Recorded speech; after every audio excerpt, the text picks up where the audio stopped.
3 games. So let's get ourselves started. Let's get ourselves ready for the finals between Perplexed and Echo. We're going to be going with the other side. I mean, this is one of the maps that we saw in the upper finals. We know that Perplexed and Echo both have a little bit different of an alteration of the route, but it looked like it was incredibly competitive time-wise between the two teams. Honestly, this could come down to like 1 or 2 deaths in between the two. Giannis, do you have a favorite in terms of who you think is going to take down this map? Yeah, so Perplexed we see going right rather than Echo going left. One thing that I really like about Perplexed route that I think makes it more consistent is that they actually do manage to kill both of the patrolling and rage spirits, whereas Echo leave one patrolling. We know that Echo failed to kill all 4 of their images during the Mueh'zala fight, and that was a big contributing factor to how they ended up losing to Perplexed in the upper finals. And I expect that some of that has to do with the fact that there is still that patrolling spirit that covers one of those platforms.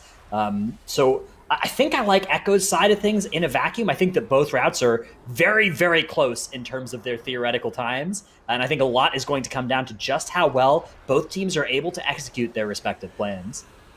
Yep, now you have Perplexed dealing with their first trash pack of the instance.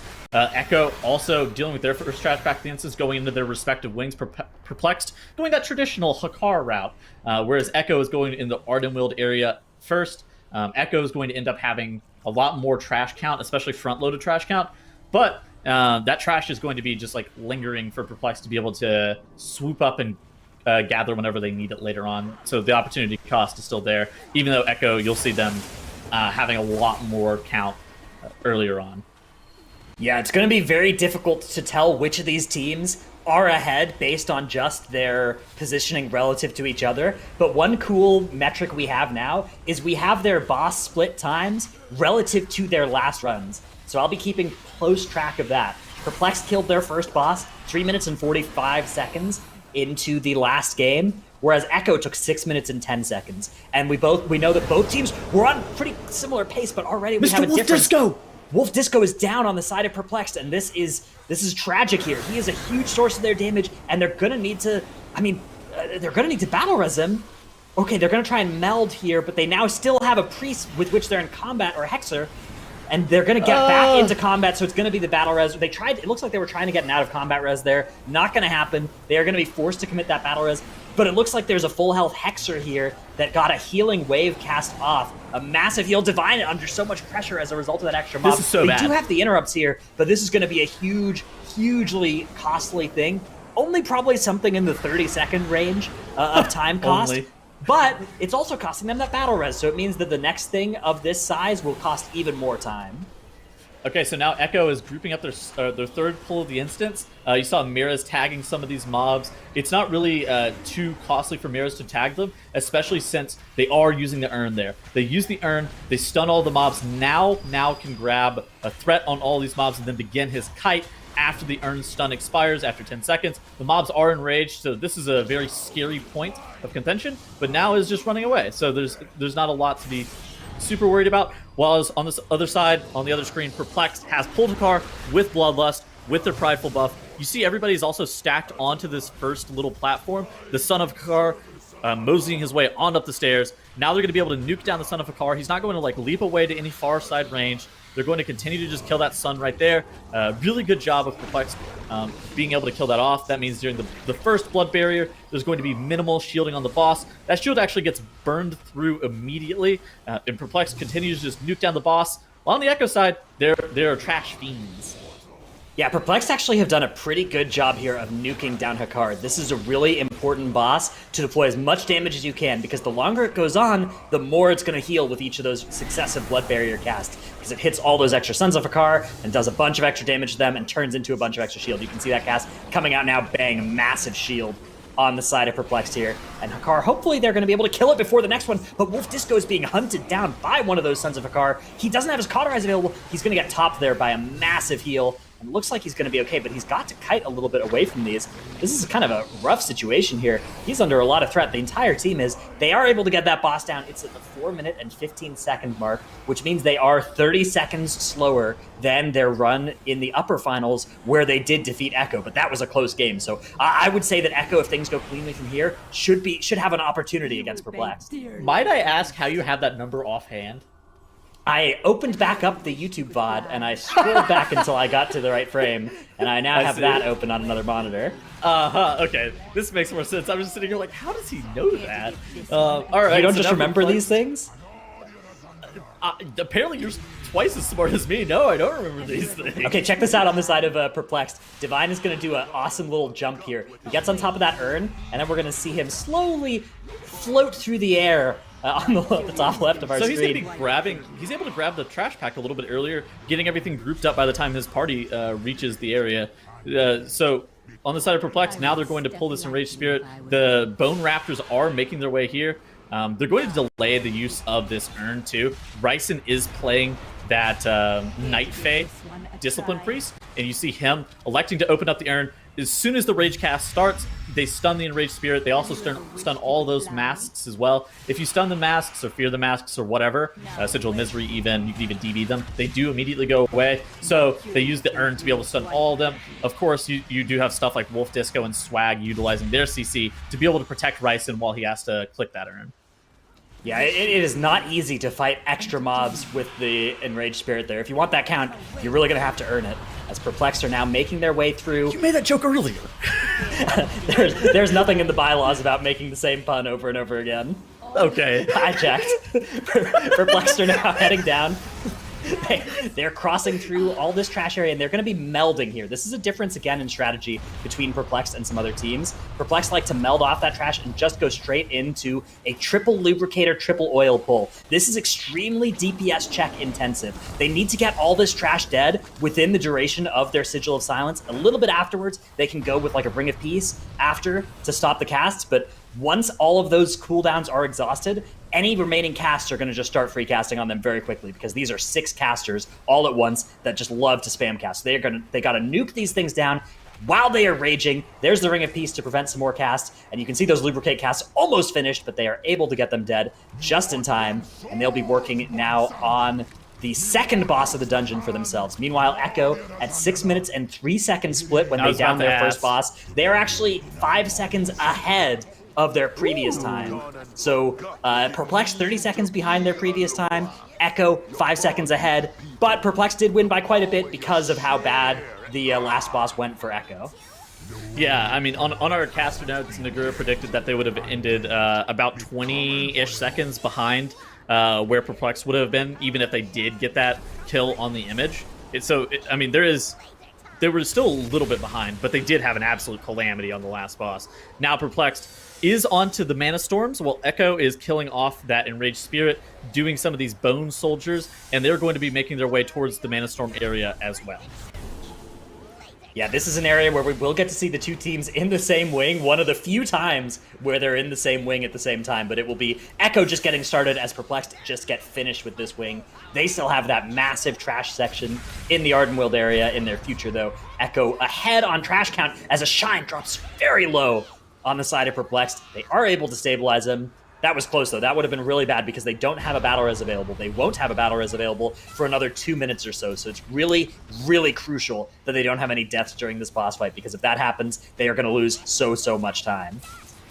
Yeah, now you do see that Dental Drill being pulled by Echo. Perplex is going to be downing the Manastorms here momentarily. You see a Shine gets that nice stun off on Maleficent. His army has come up. He's popped army and DT together, trying to nuke down Maleficent as much as possible. Millhouse actually got pretty low. A lot of the times we actually see Millhouse sitting in like the 50% range even from some of the other teams on the weekend. I think the lowest we saw was like 30-something%, but that was also that oh gosh, that was like the Moonkin Shadow Priest Holy Paladin comp that had just the most single target damage I've ever seen. So maybe not the most representative thing. So now Maleficent 29%, Millhouse needs to be hit to 10, then Maleficent will jump back down and be hit to 10 as well. Echo on the other side dealing with Arf, the metallic, raging metallic jaws there, going on to Now's health not even flinching. Now invisibility potions coming in from Echo, great use of those, and triple lubricator.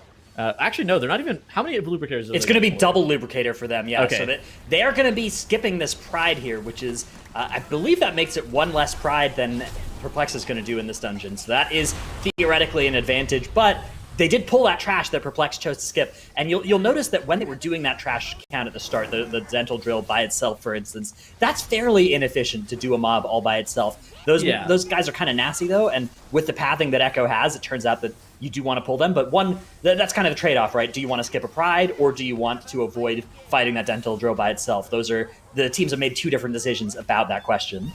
Yeah, the other side is a dungeon that's notable for not having a large amount of count discrepancies for like what you're like going to end up pulling. There's going to end up being about like probably like 2 packs of trash that you can skip in total in this whole entire dungeon, and then the rest of the dungeon has to just kind of be pulled.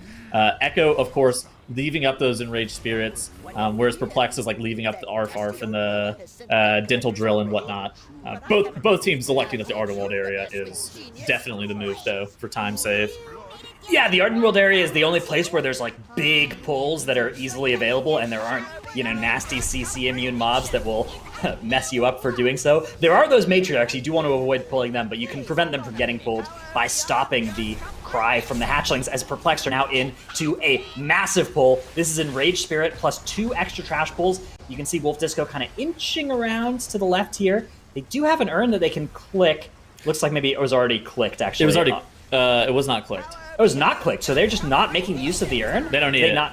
Are they going to use it on the Pride? Is that the... Oh, Divine at 6% HP. Does still have his cheat death available, so he's in jeopardy, but it's not the end of the world. He actually has the Splintered Heart of Alar as well, so he has 2 cheat deaths available. Doesn't need either of them, though. Great management of his health as they do spawn that Pride, and they're just making their way upstairs. And yeah, it looked like they didn't even need that urn for any of this in this area. I mean, but like, the opportunity cost of the urn is just to have your healer channel it for force. I don't know, man. I feel like the urn there's maybe it got clicked and I just didn't notice. It didn't seem like it got clicked. No, but the effect around the urn, and it was like not broken or anything either, so it didn't look like it was used at all. Maybe there's some way that they're going to get some value out of it later. I'm not sure. Not sure how you could. I don't think they will. Maybe they used it and it just didn't show up. Like, there's no way to be sure, as Perplexed are now making their way into that Ardenweald wing with only 46% count. We know they're going to get almost all the rest of their count from this area, besides that little bit of count right at the start of the dungeon that they skipped, that pack that they will be pulling with the very end of Mueh'zala. Echo, on the other hand, they are still working on their second boss, which is the Manastorms. Once they kill these, they still have to go and kill Hakkar as well, so there's a lot more boss ahead of them in this dungeon, but a lot less trash, as they are already at 68 percentage points. Yeah, I mean, they definitely have to go into the harder wing. Hakkar's wing is more tedious, difficult to deal with, and then they have, like, obviously the Hoodoo Hexers and the High Priests, which have potential to heal themselves. That's why Perplexed is so difficult, so strapped on time, and why they were 30 seconds slower in their first split, is because, dude, Divine is literally just sitting at 20% HP. Bryson electing to just do damage instead of healing him. There's damage to be done, sir. Yeah, that's how you trigger Twist of Fate. You just leave your tanks up 35% health, and then as Disc Priest, you do 20% increased healing and damage. So, cool play as long as you know your tank's going to survive, which Divine did there. Divine was standing a little bit away from those mobs, not getting hit while they were raging, which is very, very clever. A little bit of an update on the time situation here. Perplexed have clawed back some of that time that they lost in their first split. They were about 10 seconds faster in their second split than the first time around, so they're now about 20-25 seconds behind their first run, whereas Echo ended up losing about 10 seconds, so they are now about 5 seconds behind the run in the upper finals. So these two teams, I would say, given what we saw in their upper finals run, they are tied. There's no way for me to tell which of these teams is ahead right now. Yeah, there's no distinguishable difference. I think, like, on average, we would have given the advantage about 15 seconds to Perplexed over the course of the whole entire run, assuming that the runs were performed well. Perplexed also has a 1 death differential, too, not in their favor, so that's something that you have to factor in. There's 5 seconds on the board for them. But at this point, there's no distinguishable difference in terms of the time, so we're going to have to watch how it's going to the end. Perplexed does use the urn there.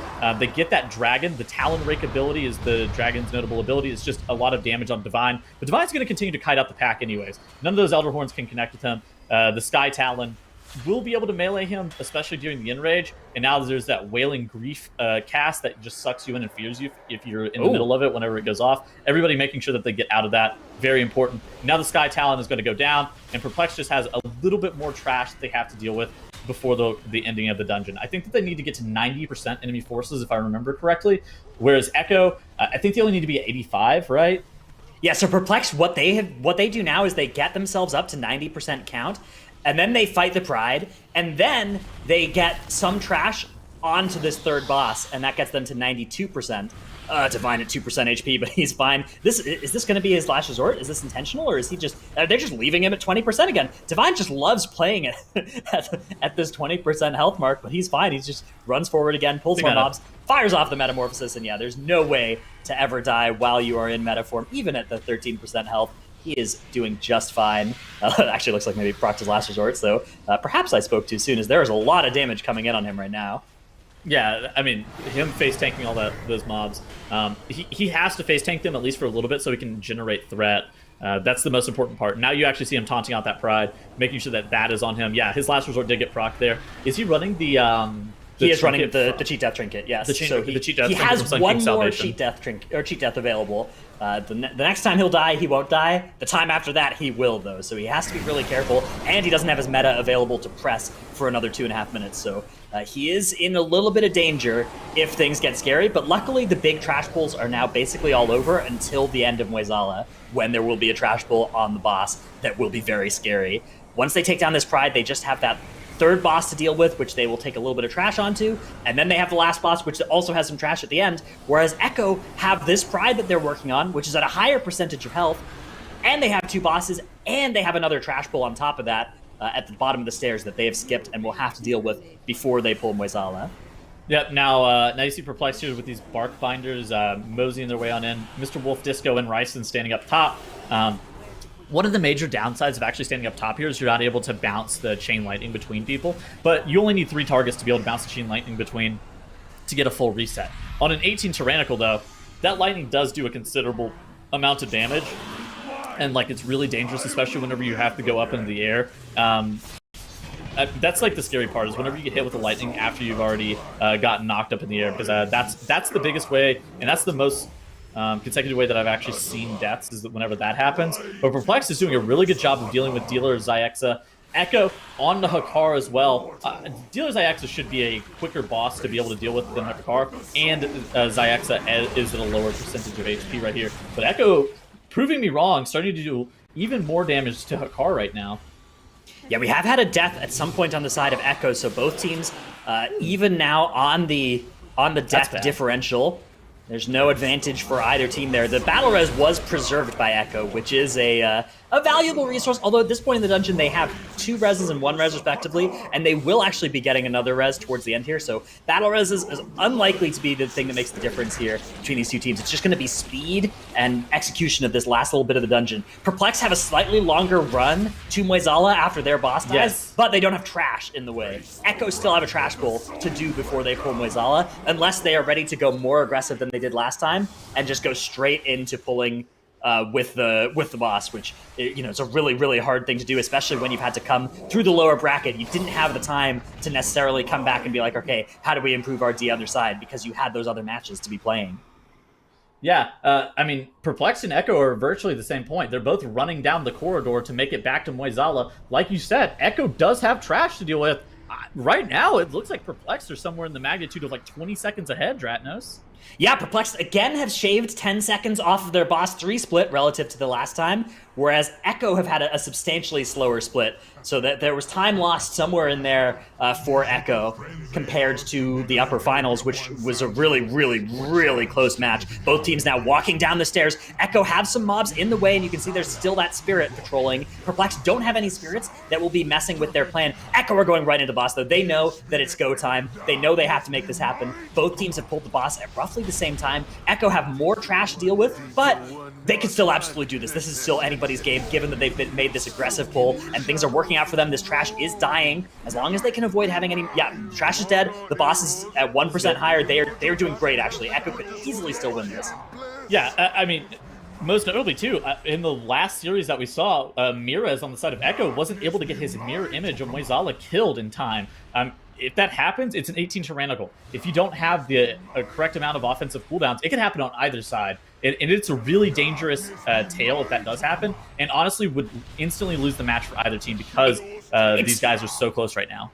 It's more likely to happen to Echo because one of their 4 platforms has a brute that is patrolling across it. Yes. So whoever is going to that platform might need to lose some damage to avoid pulling that thing, depending on where it is in the patrol when this Shattered Reality cast happens. That's something that's really, really going to matter for Echo. Whereas Perplexed, a benefit of their strategy is they've killed both brutes, so they don't have to worry about that. Mirez is not the player who goes to that platform. Mirez here is going off to the left, which is just all by itself, but he does need to do enough damage to kill this thing.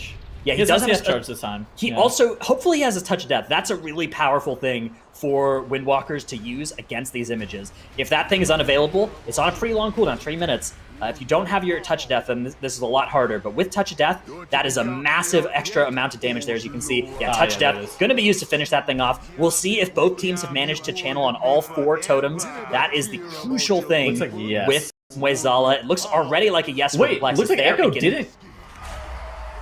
Yeah, we'll see. The Echo timer is still going. So Echo are now getting joined back in, and I think they've gotten all 4, as Perplexed are a little bit ahead in progression here. So Perplexed, you can see those Bwonsamdis channeling into Mueh'zala. That 4th one is going to be good, so it's going to be down to 15%.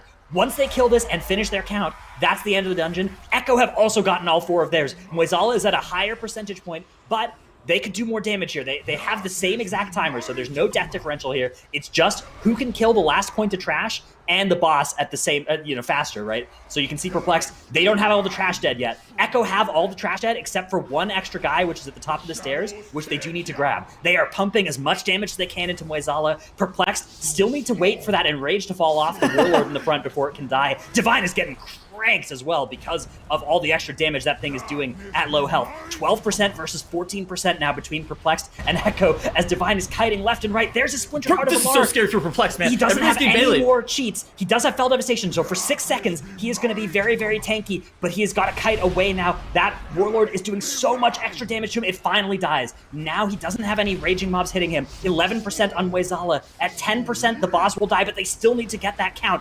Echo is 12%. They have that last mob in. 2 mobs need to die on the side of Perplexed. Mueh'zala dies, and now they just have to kill these 2 trash mobs. Echo, meanwhile, also working on Mueh'zala. 12% still, about to go down to 11, and they only have the 1 cultist to kill. Perplexed, though, have finished their last 2 cultists. That's Perplexed taking it very close game. Goodness, Perplexed with the 22-minute win, shaving off just a couple seconds from their previous run that did end up sending Echo down into the lower finals. So Perplexed starting this series off very strong with that win in the other side there, Zaro. Yeah, I mean, again, I don't really know what to break down from these teams that I haven't already covered before because they're both just so good. And Perplexed was actually further ahead in this particular the other side than what we saw from earlier today in the upper final. They killed their 3rd boss, dealer Xy'exa, before Echo had dealt with Hakkar, and that wasn't the case in the first matchup earlier today. So going into that final boss, we knew Perplexed had a pretty substantial lead. And it was a little scary at the end there, but Divine Field's just barely able to kite it out. I think we also saw like a taunt on the enraged mob from a Shine taunted. I believe a Shine taunted it out and kited out a little bit just to make sure Divine was fine. So yeah, these guys are great in moments of clarity like that to just be able to make those plays. It's kind of nutty. Oh yeah, no doubt. And being able to watch like Ryson, for example, he was really very careful with a lot of his movement as well, because they kind of had to dodge around all of the different orbs that Bwonsamdi was putting out onto the players while still having to spam the tank as much as he possibly could. So I liked really seeing him just wait, take the feather, get into position, plant, start spamming some healing, and then use his soul shape a little bit later on to get that second dodge out onto Mueh'zala to dodge the hand. So really, really well played there by Perplexed. And, it's ridiculous to see how much these teams have been going against each other, Dranos, and how close some of these games really can be. Yeah, the fact that Divine keeps having those 2 cheap deaths proc and not actually die, it is so heart-wrenching to watch his health bar moving, but he's played it so well, and the fact that they're able to make these pulls happen, and they're, using the entire kit that he has with that Last Resort, with that Splintered Heart, to make things happen, I mean, it's incredible. The brilliance of Perplexed, really, and the fact that they've come in here, they're the only team to be going right into the other side, and they make it look so good. Yeah, and watching that tank control is just so crazy valuable as well, because we've seen a ton of times where Divine Field has just gotten so crazy low and somehow finds a way to be able to survive. It's just speaks so much to like the veteran potential of him. But now let's start talking about Mr. Tirna Scithe as well, Tettles, because if I remember right, we haven't seen Echo play any Mists, and on the side of Perplexed, I don't think they've played it either. This is the one dungeon we haven't seen from either of these teams here. Correct. There's been a decent amount of strat adaptation coming through on the weekend too, with like chi bursting mobs through the wall. I'm interested to see what their first pull is going to look like, whether or not they play single Tyranian Villager or double Tyranian Villager. Their Sanguine management also needs to be impeccable. I think with the little amount that they've actually practiced this dungeon this weekend, just due to the fact that they didn't have to play it until now, I think that you almost have to favor Perplexed in this matchup since they did win the upper finals. They've had the time to be able to look at the map pool and be like, all right, so now we have to go practice Mists a little bit. They got a strategy probably a little bit more down pat. But at the same time, there's a lot that can go wrong in this dungeon. There's a lot of room for Sanguine healing issues. There's a lot of room for the first boss for you to just like miss your damage check on Ingra Maloch. The ending of the dungeon is also a little bit spicy as well, depending on where you're getting your final pride and like what you're doing with the Staghorn shields. Yeah. I mean, it's an interesting dungeon. I'm interested to see what adaptation and what strategies these guys are going to do in terms of their pathing, though. Yeah, I'm also interested in looking at, as you'd mentioned previously, neither of the teams actually had to play in the tournament. And in a lot of cases there, Xy'exa, both the teams had a lot more time on their hands than any of their other people in the tournament to watch what everybody else was doing, maybe steal a strategy or two and start implementing what other teams have already done. Yeah, and I think if you're going to try to copy one of the other team's strategies, you definitely should opt to go for the one that does Gargoyle's Stream does. I think Ryzen is an insane healer pickup for Perplexed. They've been looking on top of their game ever since they picked him up, and he should be able to pull off all the same pulls that Mode does as well. Like, one of the most dangerous pulls that DGS does in their route has to be that giant pack pull into the 4th Prideful, where they're killing the 4th Prideful while they still have 5 or 6 mobs up. If you're able to pull that off, I think that route is just faster in general. And they also deal with the double Tyranian Villager at the start as well, so just much more dangerous pulls, but a much higher ceiling of how quick you can go. Yeah, no doubt. And we've been seeing a lot of Kyrian Disc Priests as well in both Halls of Atonement and in Mr. Tirna Scithe in a lot of cases because of how much easier it starts making some of those gigantic pulls go. You know, the Boon of the Ascended allows you to build up a huge amount of stacks through just AoEing and spammable AoE that, as far as I remember, doesn't actually, it starts splitting damage once you hit enough targets to it. So it still does a ton of AoE, and it really just stabilizes everybody when you get to use the Ascended Blasts. So it's been interesting watching. What's up? I was gonna say, additionally, you don't need the priest to be able to flex into that weird covenant choice that you see them playing a lot of times, right? Because like you don't need to see the Night Fae as much. Exactly, because you have mage, right? Yeah, you've got the mage, but you're also not able to like have crazy momentum the way Sanguine Depths, for example, sort of has it, where you're taking one massive buff, rolling it into the next pull, into the next pull. So always having combust is just ridiculously valuable. Whereas this, Mr. Tirna Scithe kind of artificially limits what you can be pulling. So having, combust up every single second isn't going to be as impactful as other dungeons. You're having to just wait for the maze to be able to play its way out. So a lot of pressure going to be up on these healers. A lot of pressure on the teams right now. Perplexed is up 1 right now in our second cup finals, squaring off against Echo to see who is going to take both this game and the series to be our second cup champion. Let's dive right in now to Miss Tirna Scithe. And I think Perplexed here, really hoping to avoid going to a Game 3. That Game 3 would be in Theater of Pain, and we've seen Echo looking fantastic in that dungeon. No idea what either of these teams intend to do in Mist. We have not seen them in this dungeon this tournament so far. So I'm excited to see how much innovation, how much improvement of strategies we've seen from other teams, synthesizing some of the best elements of the different runs we've seen from teams like Gargoyle, like PI Me in here. As we're about to get underway here, that barrier is going to fall. Both teams actually, wait, Perplexed not even going to use their it? Night Fae thing. Yeah, they are doing something different right off the bat. They are going right around, not even bothering to use the Night Fae opening, and they've got a double Tyranian Villager pull involved here, but 2 different Tyranian Villagers than the other double Tyranian Villager pulls we've seen. Yeah, I mean, I think in terms of like time, this makes sense because you're already doing double Tyranian Villager, so you're just going to drag it straight into the other one as opposed to doing it the other way around. Perplex doing a good job of making sure that there's no Sanguine on their villagers, but unfortunately there was a lot of Sanguine healing coming into the Soul Harvesters and the Soul Cleavers. Again, making sure that the Sanguine isn't under the Tyranian Villager on the side of Perplex is important, but they're losing a lot of cleave damage. Echo, on the other side, has gained a lot of cleave damage based on where their mobs were placed and where the rest of their group was, and they're able to down their first pack moments faster because of it. Yeah, you can see there the overgrowth as well does just about finish there, so Swag is going to be left in that for a little bit. Echo, somewhere like 10 seconds gained by executing that first pull. A little bit faster, slightly different combination of enemies, but it adds up to the same total count, as both teams will be using Mind Soothe to skip past all the stuff that they don't want. Now is actually going to yeet ahead and grab these two big guys, bring them back into the Mushroom Grove. And okay, so check this out. One thing they can do in here is you can fully heal yourself by clicking on one of these mushrooms. So by fighting these enemies in this area, if somebody does drop low, they can just quickly grab one of those mushrooms and eat back up to full instantly. I wonder if that's part of the plan here, or if they are just moving over here so that they can start this pull from a more favorable angle. Yeah, I mean, it's also a movement optimization of like where you're actually starting the pull.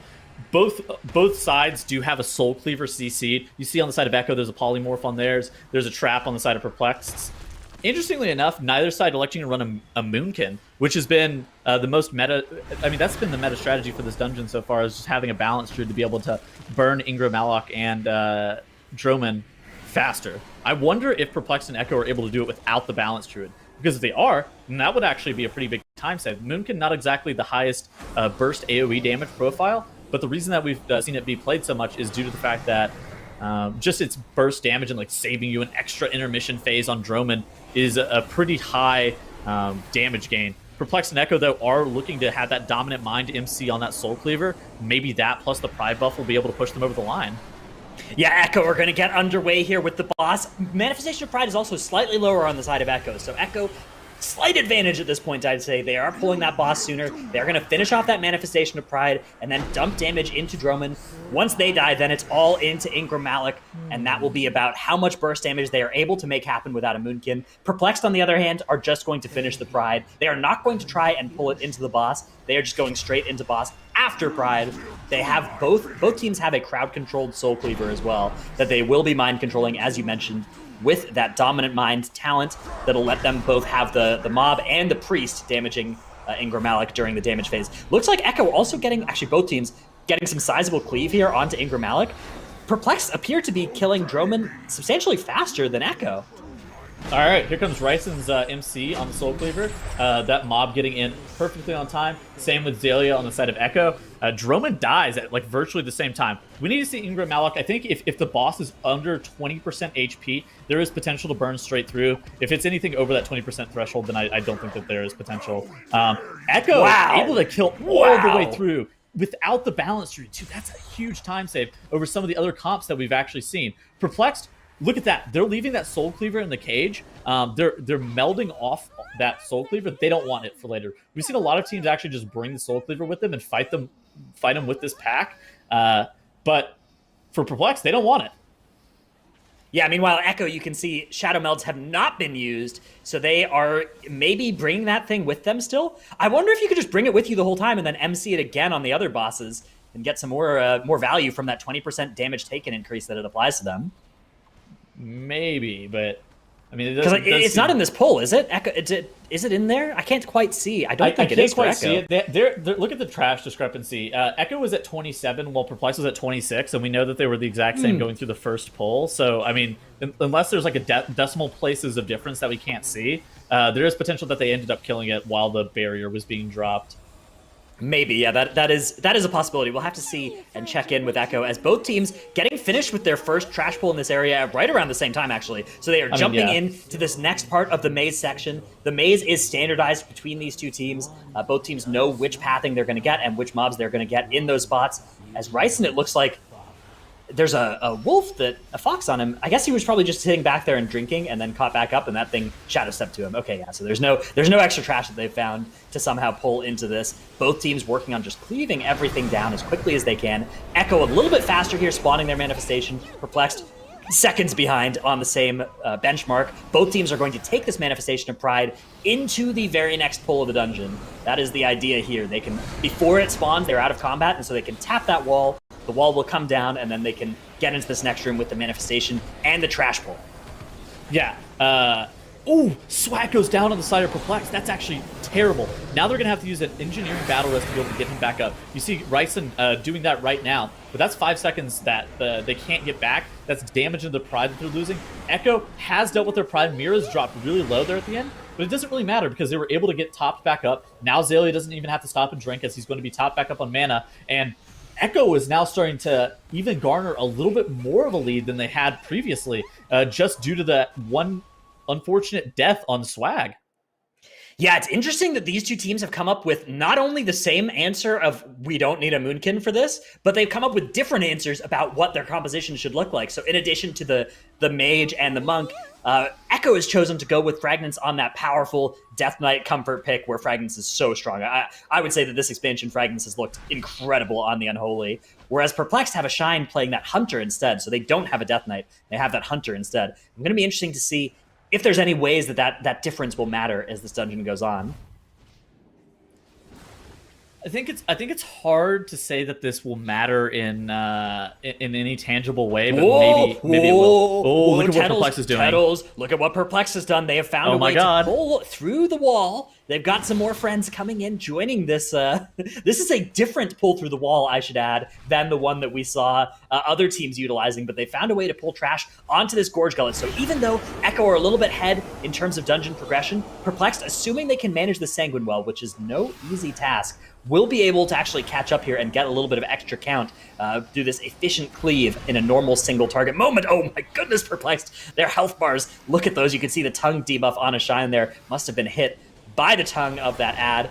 Meanwhile, Echo have a massive pull here into this Pride. It looks like they have combined that pull over the wall with the Pride at the same time. So they've taken the best of both worlds from the two different strategies we've seen from other teams.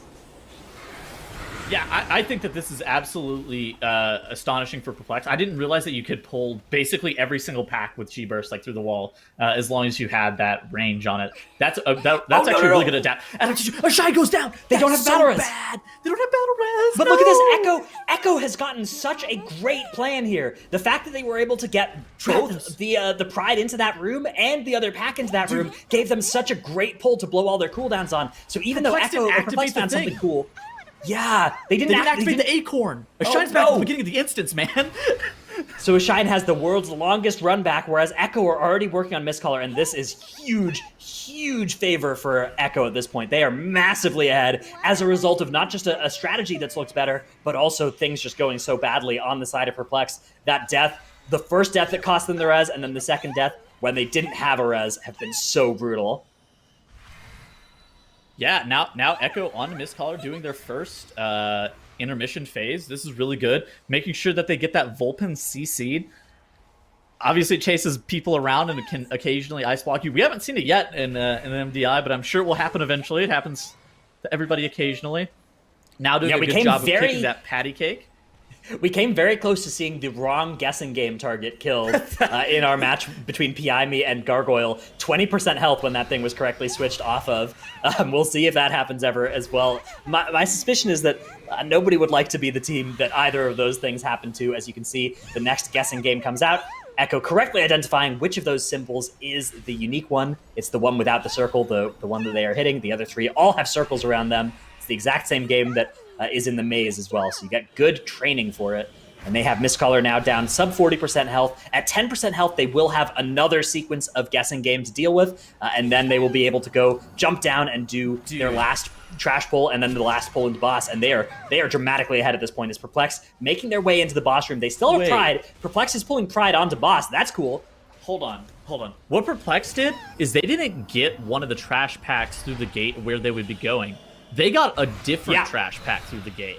So now they got their 80% Pride here, which is going to allow them to skip some of the stag horns and whatnot and do a pull straight into the...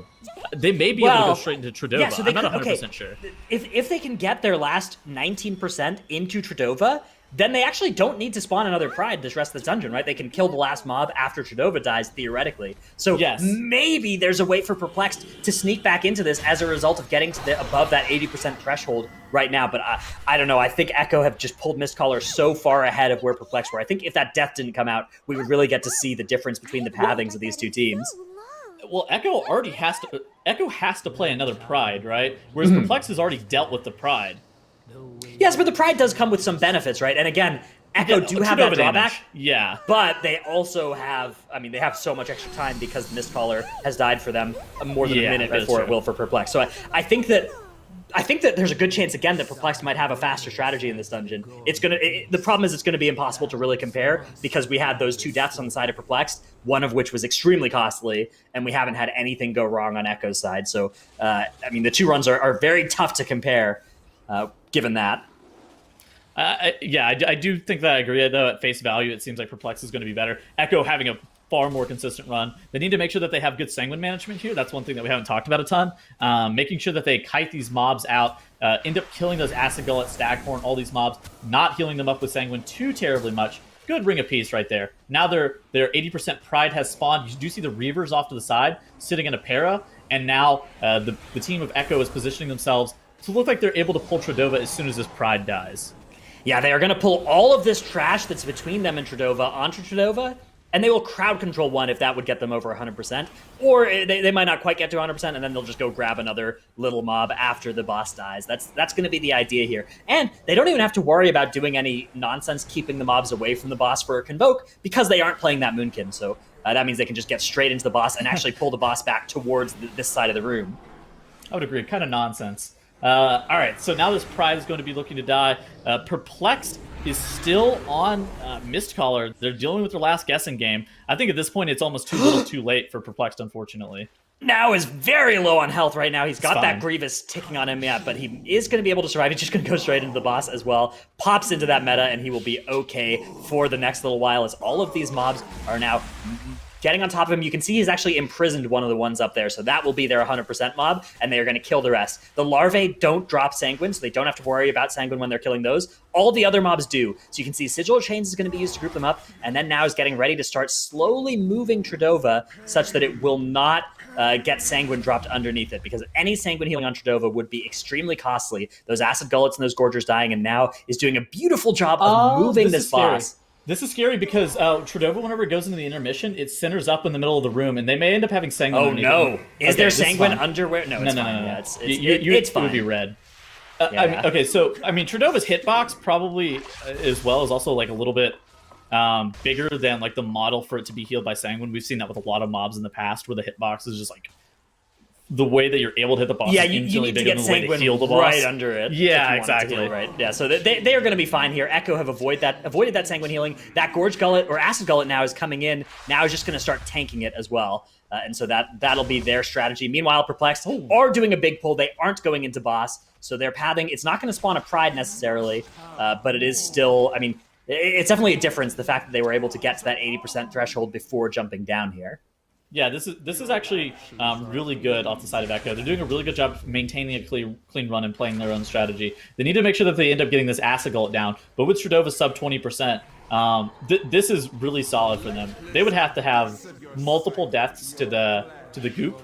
There's like not really much else that could go wrong for them. They would have to wipe from here for Perplexed they would have to catch back up at this point, because 17% health on Tred'ova, that is not something that can really be made up here. I guess maybe if Tred'ova casts in Sanguine for a while, that would be it. But I don't think that that's something that's likely to happen. I think that on this tyrannical difficulty with Tred'ova at 89% for Perplexed, 10% for Echo, it's just not going to be enough. There it is now, 8%. Once this dies, they'll kill off that last Acid Gullet as well. They will get their 100% count. They will win Game 2 here up against Perplexed, and they will bring Perplexed to the Theater of Pain for Game 3.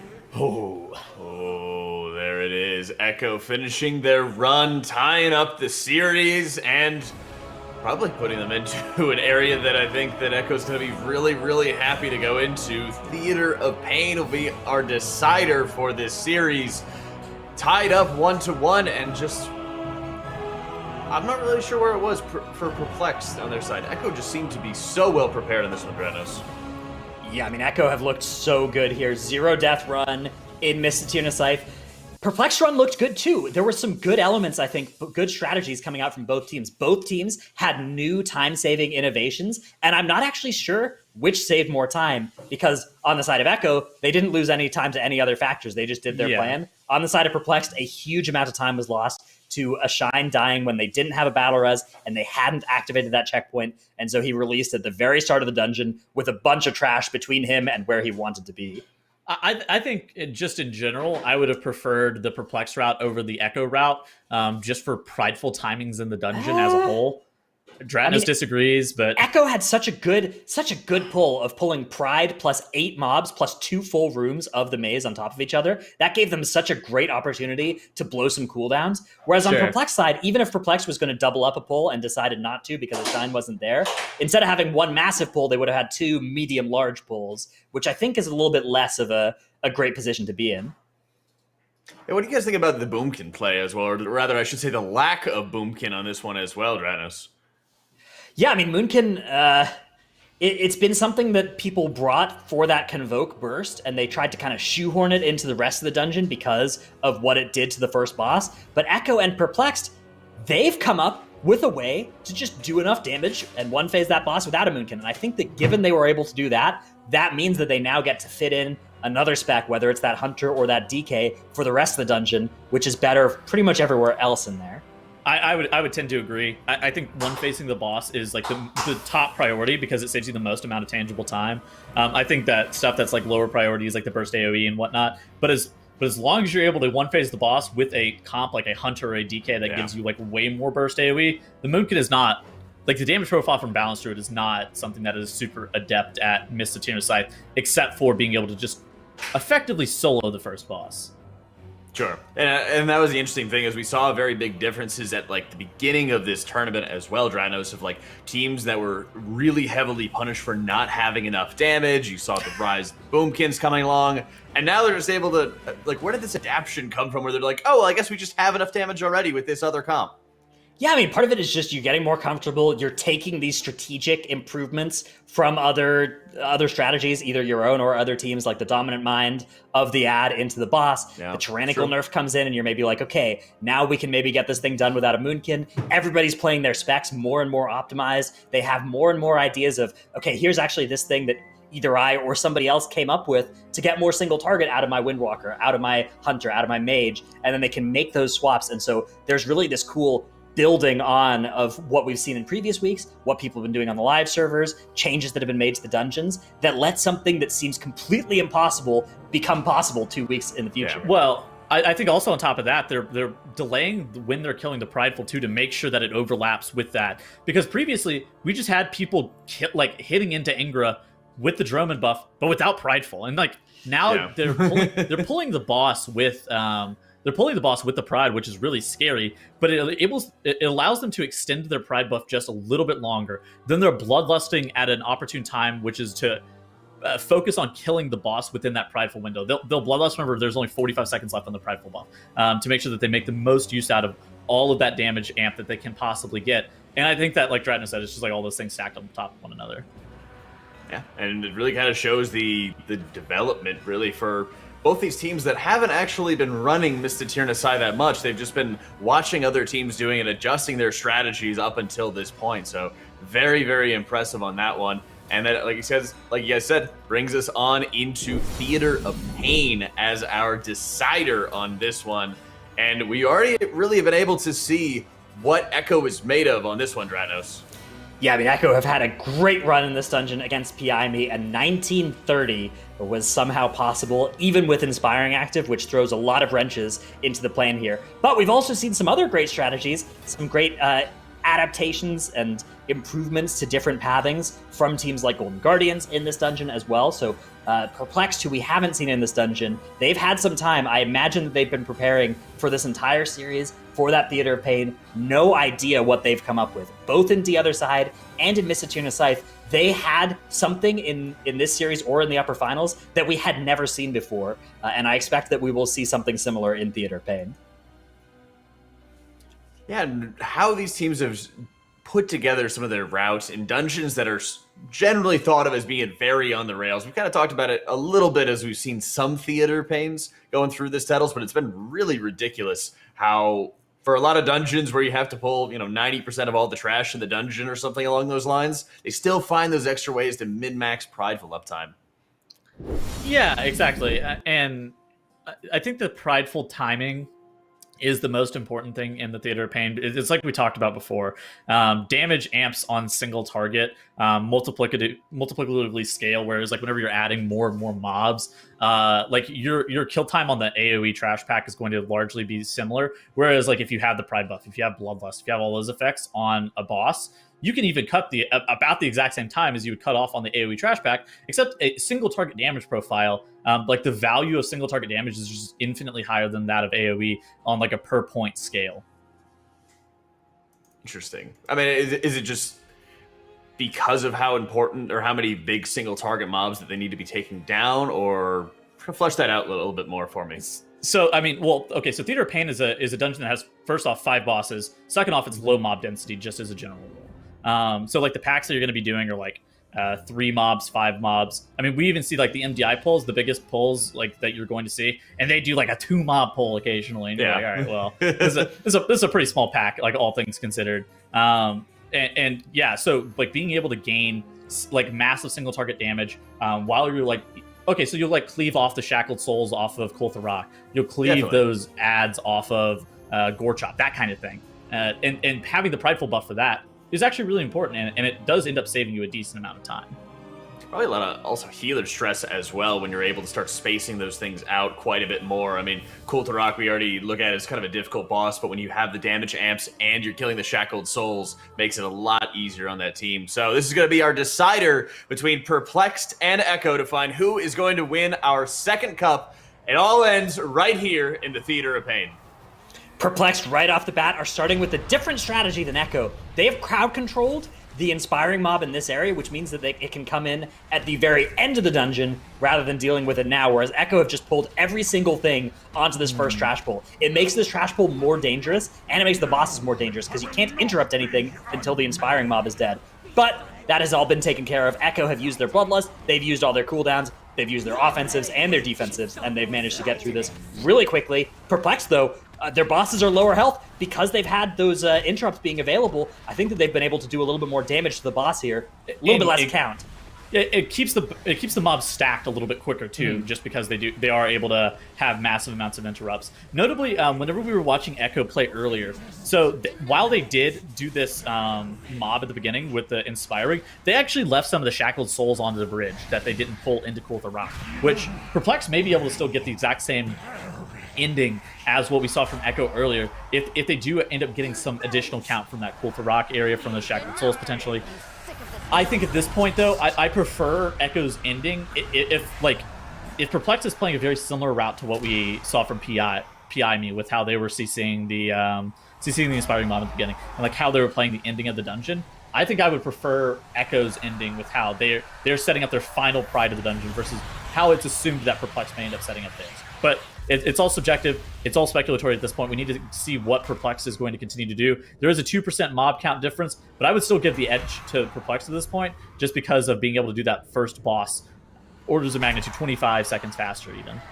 Oh, Ryson gets hit by really one bad. of those. So they have one of these ads coming through. It's going to be trapped quickly, and it looks like they're going to be okay here because Divine is going to grab the rest of these souls anyways. That's all part of the plan. This one is not an inspiring one, and actually they are just pulling the inspiring ones as well. So this is going to be a massive pull for Perplex. They're going to try and have the inspiring aura here, meaning that all of these casts are going to go off. You can see the barrier deployed immediately. Meanwhile, on the side of Echo, a very similar strategy is going on. Echo have somehow gotten this pull started a little bit faster as mobs are slowly filtering into it. Damage coming out on the entire group, but they're able to get it done very beautifully. I actually think Perplex does more Shackled Souls there. So look at this. Now Perplex is taking a count lead. There's a count advantage on the side of Perplexed here. So them doing more Shackled Souls required them a little bit more setup time on that pack rather than Echo being able to kind of just like brute force it with just movement speed and running all the way through. So it took a little bit more poise for Perplex, but they got a little bit more count for it.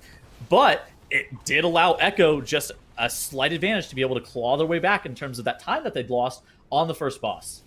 Yeah, so now both teams at basically the same count and at basically the same point in the dungeon. This is so cool, and this is going to be such a close game. You can see both priests also playing that Necrolord Covenant. To get access to those movement speed and versatility banners, there's one in each wing, but you do need a Necrolord to be able to use it. And you can see both teams here having the same idea as well. It's going to be crowd controlling that inspiring mob and then pulling the middle pack into the left pack, and they are both trying to make that happen. We'll see what the strategy is going to be from here. I imagine that they'll probably just meld off the combat with the Inspiring Mob or fight it with the Pride. Okay, yeah. So the Pride is going to spawn here for both teams. On the side of Echo, it's actually spawned about the same time, actually, but their Portal Guardian is lower. Yeah, this is scary to have the Portal Guardian still going. They're going to be able to finish it off, though, before it does another big AoE damage cast. And they are now bringing their Pride, presumably, onto that Inspiring Mob once this next set of Ghosts come out. Maybe not, though. Echo are doing that. Echo have the Inspiring Mob in. And yeah, it looks like Perplexed are going to be ignoring it, and they'll be melding it off. So they will be now behind a little bit in count and behind a little bit in dungeon progression, because Echo executed this pull a little bit more quickly. I prefer the Bone Mage to the Pride. I'll be honest with you. I think that I don't think that there's any disadvantage into playing that Bone Mage in the Pride. You still just cleave off the Pride, right? And you have effectively extra damage just coming in from stuff like the Windwalker Monk and the Hunter that is just like almost... Oh, well, I guess the Hunter starts cleaving at 3 targets, but Windwalker Monk is just effectively free cleave onto that Bone Mage.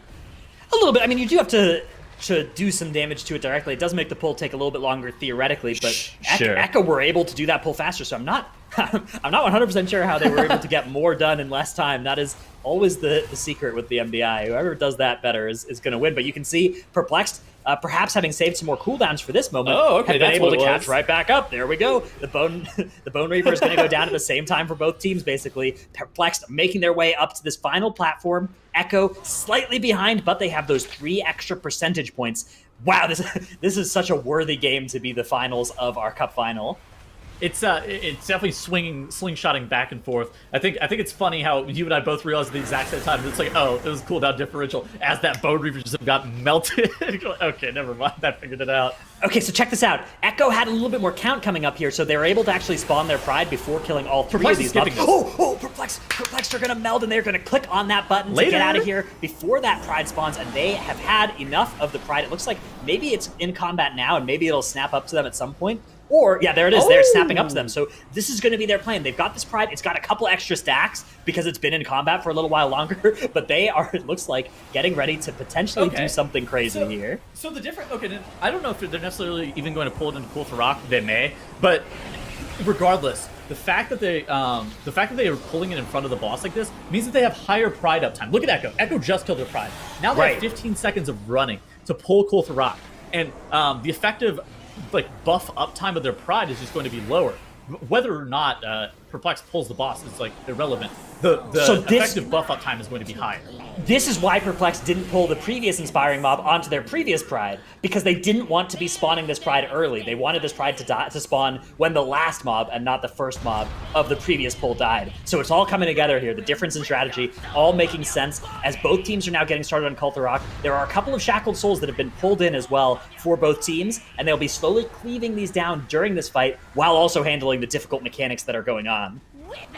Yeah, the Shackled Souls here don't do too terribly much on Cult of Rock as long as you're able to have nice kick rotations on them. They do a little bit of damage to the group, but the advantage of actually having the Disc Priest on this fight is you have Mass Dispel. So you're able to get those Cult of Rock dots off, get every other set of them just Mass Dispelled. Otherwise, you would just be single dispelling. Perplexed is actually losing in terms of boss damage on Cult of Rock over Echo. While they had an advantageous Pride timing, it just wasn't able to translate into more DPS to kill the boss faster. Yeah, that is somewhat surprising to me. It does seem like Echo have somehow found a way to get the advantage here. I would have said as well that Perplexed's thing looked pretty cool there. Echo, though, will be killing Cult of Rock. Oh, this is going to be so close. No, it's going to be at the same time. There it is. Yeah, so, okay, 6 minutes and 3 seconds with their second split. I guess Perplexed's second split is going to definitely take a little bit longer compared, because remember, they killed the first boss 15 seconds faster. So they are now behind by, they're behind in count and in time. I would say Echo are in the lead here. I think how they were setting up that first Inspiring pull with all the Shackled Souls is really what cost them something like 25 seconds, right? It cost them the whole entire lead that they had previously. Yeah, Echo did a really good job of just getting in there and not wasting any time getting in combat or doing any, sending the tank 10 seconds later so that they can pull everything kind of stuff. They just ran right in there, and you can see they're pulling right in here as well. Yeah, Perplexed have this Inspiring Mob in the pull, and they just destroyed it somehow. It demolished that thing, whereas Echo have left theirs crowd-controlled off to the side. Yeah, but Echo notably has a slightly larger pull. The Echo has the extra chop guy and the extra sludge spewer in their pack, whereas Perplexed has not elected to pull that yet. That inspiring patrol is still off to the side, going to be pulled at a different moment. Where Echo, you see their sludge spewer is trapped. Frag ends up like walking up really early on and grabbing that, and now they do have 2 inspiring mobs that they have to play together. And Perplexed only has 1 inspiring mob, 1 butcher, 1 sludge spewer. Now there's I don't. So maybe they're going to meld off all the. Oh no. Okay, yeah, they I are think they melding are. this off. Okay. Yep. So they're just going to run all the way through and skip all this trash, which means they are going to need to find some trash elsewhere in the dungeon. I guess it's going to be the entire Zav wing, and they do have that 2 extra % at the very start of the dungeon they can grab at the end if they would like to. So I think that might still add up to be just enough count if they do the entire rest here. Whereas Echo have to finish off this inspiring mob. They are bringing it with them, yeah. Echo also notably skips the gas bag and the refuse ads that are summoned by the gas bag here, the RP event ones.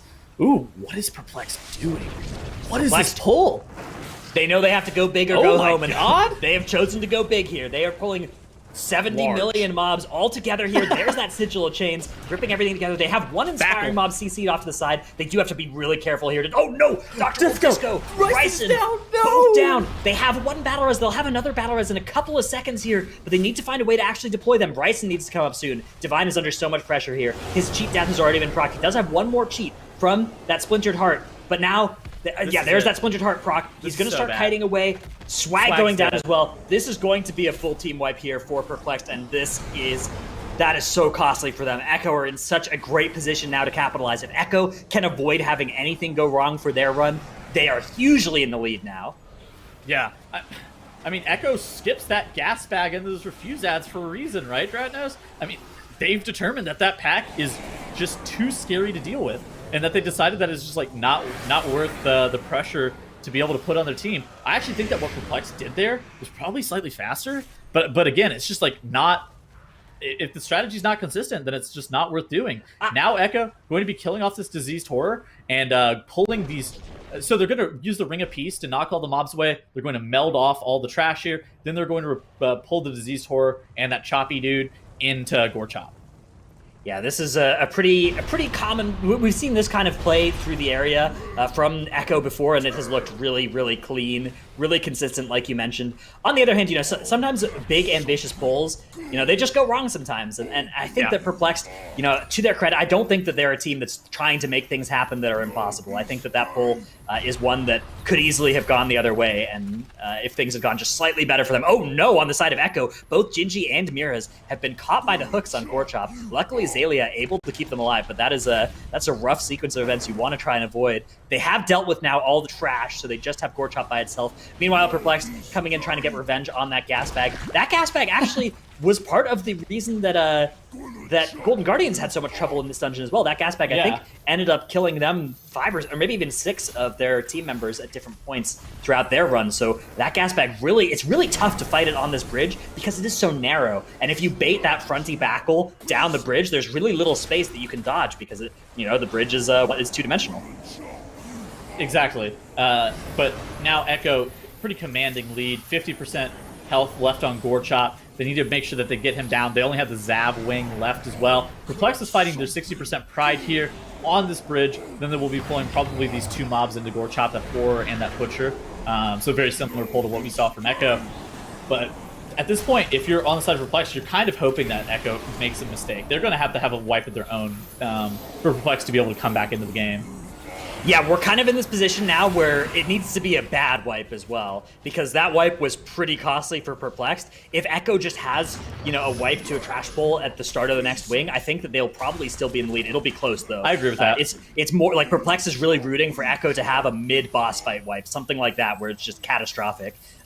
That being said, they're into Gorechop now as well. They are a little bit behind on count, but they have some count that they will be killing here, and Gorechop is actually melting for Perplexed. They are attacking this thing for a lot of damage. It is partially due to that pride buff that is allowing them to do that much damage, but Echo have finished off Gorechop while it is still at 2/3 health for Perplexed. Echo ahead in count, ahead in deaths. and ahead in dungeon progression. Every single metric you could come up with, Echo are in the lead and by a non-trivial amount as they make their way to the third of 3 wings down here. Xav, the Unfallen, that boss, and then it'll be the last boss of the dungeon. And I think Echo are in great shape here as they start the first trash pull of this wing. Yeah, you saw Frag. He ran off. He had that look at that on his head. I don't know what he's doing. I think he went and activated the RP and maybe even pulled. He doesn't pull it. Okay. I mean, we've seen people in the past actually pull double champion here, but we know that Echo, from what we saw previously versus their match versus PI, we know they don't pull double champion. I think he had to have been starting the RP. That's the only thing that makes reasonable sense. It saves them a few seconds. The opportunity cost is just his damage, so I think it makes a little bit of sense. Maybe he laid a trap for the patrolling inspiring mob on the bridge. Potentially. That's the kind of thing that you could do as well. Because you don't need to even have the patrol be in the right spot. As long as you place it in the right position, the mob will eventually walk into that. Yeah, I'm curious as well about exactly what Frag was up to, as they are now going to be downing this first champion. Perplexed have killed Gorechop and are working their way towards that wing as well. But Echo are slowly cheating towards that front of the room. That's where they're going to spawn their pride. They're going to fire off their invisibility potions. They'll leave that pride there for later. That'll be a nice treat for later, as they now get here onto, so the mini boss has been spawned, and there was no trap late or anything. They just sent Frag forward a little bit to start this RP earlier of the mini boss, winning its little combat. They're now cheating a little bit down the bridge. Now is getting ready to go in, and in he goes. Mirez taunts the inspiring mob, and he's running it far away from where the rest of the group is. Then he's going to incap it right out here, using that dragon kick to get back inside, and that para is going to keep these mobs susceptible to CC and prevent them from being affected by that powerful aura of the captain. Yeah, and so they're fighting it with the first champion here. This first champion is significantly less dangerous than the second ones are typically. The ricocheting blade here is not great, and the battle stance needs to be kicked. And you saw Gingy actually cauterize there due to that ricocheting blade. It's really scary for Clothies whenever it does go on them, though. Yeah, it is physical damage, so of course the more armor you have, the happier you are in this area. Gingy, one of the least happy players, does get targeted by it twice. It's going to cost him his cauterize and his block. That should be okay. Shouldn't need those for the rest of the dungeon, although he's getting targeted again, and that is causing him a lot of pressure there. You can see the altar time coming out, and his health is under so much attack. Great altar, though, back up to nearly full. Really good forethought from Gingy, activating that ability there. As we can see on the side of Perplexed, they've actually pulled their first champion into the second one, so they are doing an ambitious pull in this area. Yeah, and this would have been such a good pull if they were still in the running. Unfortunately, that Backle catastrophe puts them in a pretty sore spot. Yeah, so 80% pride here. The problem here is that the pride, they skipped those 3 trash mobs at the front of the swing, I believe, and so they're just in so much difficulty on the count front. Echo here nearly done with their count. I think this is going to be their 100% pride. They'll kill this pride. They'll kill the next boss. They'll kill the next pride that they left invised off at the front of the wing, and then they'll kill the last boss. That's all that's ahead of them, whereas Perplexed have those same set of enemies. Okay, so they're going to skip this pride, and they can skip that pride forever, actually, based on where they put it. So that is a little bit faster in their plan, and they get to invis pot through this pull, so that is another potential advantage on the side of Perplexed as they're starting their next mini-boss. So I wouldn't necessarily... wow, I think their path has to have been so fast, given that it looks like they're keeping this fairly close. They're going to kill this pack, and I think that this is not even going to be their 100% pride, because I think their 100% pride is that mob they left at the very start of the dungeon.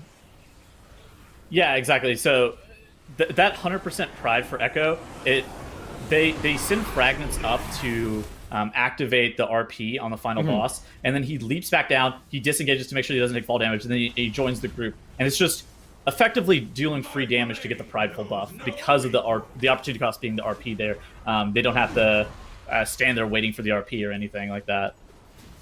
Perplexed making their way up towards this boss as well, and yeah, I mean, this is still potentially doable for Perplexed. They actually don't need that much to go wrong on the side of Echo.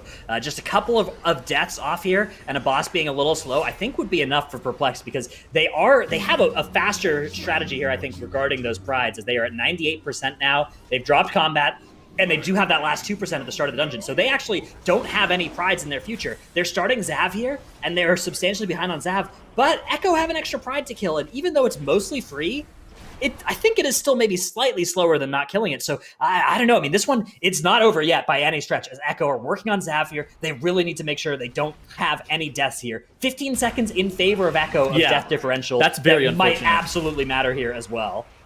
Yeah, exactly. Perplexed here does still have that mob at the very beginning that they have yet to deal with. Fragments gets hit by that cleave, unable to get out of there. That's going to be a battle res. So there is 5 extra seconds off the timer and a little bit more slowness here, and that's going to mean that this actually they're going to be fine on the dual timer, though it looks like it's not going to cause them any problems with regards to that. Mechanic's not going to add any extra massive amount of time to the boss. So that was a small problem. Not a zero problem. Not a major problem, no. But a couple more things like that happen, and I think Perplexed could be back in this, as Perplexed are at 50% on Xav. Echo have already killed it. They are sending Frag up ahead to go and start the boss RP. Then he will be jumping right back down while the rest of the group are working on that Pride. So Frag up here at the top of the run, and then he started that RP, and he'll be jumping right back down, using his disengage to come and help the team out with this one. Meanwhile, we have Perplexed working on Xav the Unfallen. You can see 25% on that. They don't have any more prides in their future, I don't think. I think that they will be avoiding any more pride spawns, but oh no, Xaylia's gone down for Echo, so only 5 seconds now difference between the two. Maybe that was planned actually, because he's now gotten to release up here. No. The teleport's instant now. Once Fragments hits the RP, the teleport from the rest of the party is instant. So Echo has engaged the final boss. Xav is going to be dying here for Perplex in just a second. Perplex needs to finish off the last little bit of count that they have, the 2% that they have in front of the final boss. You see them actually grabbing that pride too as well. I think Echo right now are firmly Echo have got this thing now. They are on the last boss. They have the pride. As long as they can avoid wiping to this boss, I think that they are in great shape here. 50% with that prideful. It's only a fortified boss as well, not tyrannical. So the boss is melting here for them under the pressure of all those cooldowns. Not even needing the bloodlust, but the combination of prideful, power infusion, combustion, all those effects. You can see Mordretha here is falling quickly for Echo, and I think Echo they've really come back here with a vengeance. That has been an incredible job by them. They had a couple deaths here at the end, but it didn't end up mattering for them as they've been able to keep this run clean. They've been able to prevent any of those random one-off deaths from turning into full team wipes, and that is a really difficult thing to do with pulls that have as much going on as they do in this dungeon. You can see everything going great. Mordretha now sub 15%. Once this boss dies, they don't need to do any more count. That'll be the end of the dungeon. Perplexed have started the pull here, but it is going to be too little, too late. Echo finishing off Mordretha as they're going to need to Ice Block and Turtle to survive. It is fine, though. Everything is fine for Echo. They are going to take this game, this series, and this cup from Perplexed. Last bit of health winding down there as Echo takes the win in the series, in the cup. They beat back their rivals in Perplexed, and you know they gotta be excited about this one. Finally, they've broken the, 3-cup or 2-cup losing streak against Perplexed, and they are back in action here as they are establishing themselves once again as the top team in the Western region. And right there, you know they gotta be thrilled about that one, Tettles. Yeah, I mean, they absolutely have to be, their spirits have to be super high. Their Theater of Pain looked pretty solid. I mean, they had a couple of 5 to 10 second deaths here and there. So it wasn't the perfect run. I mean, it's not the perfect run that we come to expect from both of these teams, but it was enough to be able to get them over the line. If you're results oriented, you say, that owned, we won. So really good job by Echo. Honestly, I thought that Perplexed